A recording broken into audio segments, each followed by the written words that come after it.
We'll move to item number 10, consideration of vetoed legislation.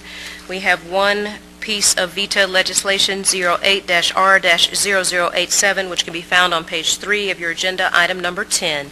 Madam Clerk?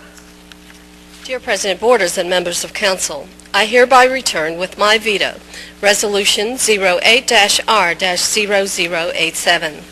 On January 22, 2008, the Atlanta City Council adopted Resolution 08-R-0087, urging the Atlanta Housing Authority, AHA, not to proceed with the displacement of residents from 3 communities in City Council District 9 until affected residents and the Atlanta City Council receive a copy of the HUD demolition application for review, comment, consultation, and for other purposes.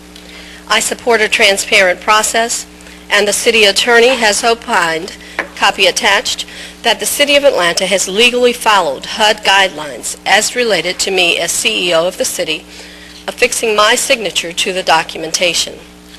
Language in the second resolved clause of Resolution 08-R-0087 directly contradicts the Law Department's legal position on this matter. The language is not accurate. Said letters have been submitted prematurely, is the language in question. My actions in this matter have been consistent with the federal guidelines. Based on the rationale as outlined in this letter, I urge you to sustain my veto of Resolution 08-R-0087. Sincerely, Shirley Franklin. Yes, I'd like to start with the motion to override the mayor's veto. Okay.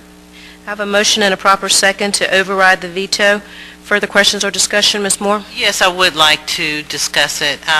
Couple of things. First of all, it is a resolution, which is a statement of intent, us asking the Housing Authority to hold off on the displacement of residents until we have enough time to deal with or to review the applications.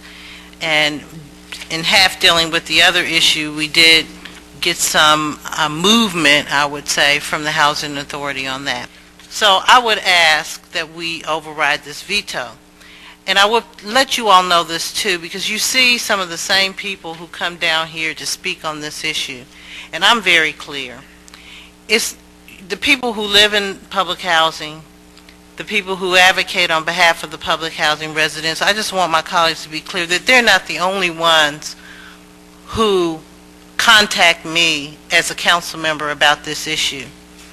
When I sent out the information about the mayor's veto, and I asked for the opinion of my constituents because I like to represent other people's wills and wishes, the overwhelming response I got back from people who do not live in public housing, people who are in my ministerial community, people who are in community leaders, people who are just frankly homeowners, my overwhelming response from them was stay the course.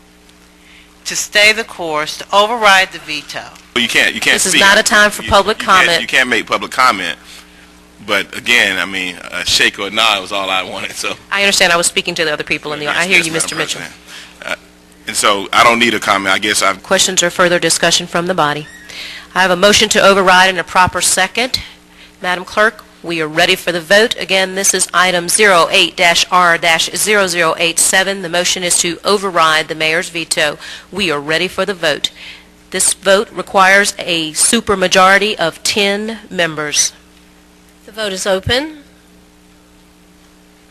Please vote.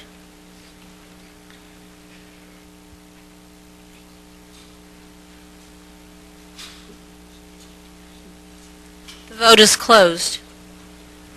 10 yeas, 5 nays. 10 yeas, 5 nays. Motion carries. Veto is overridden.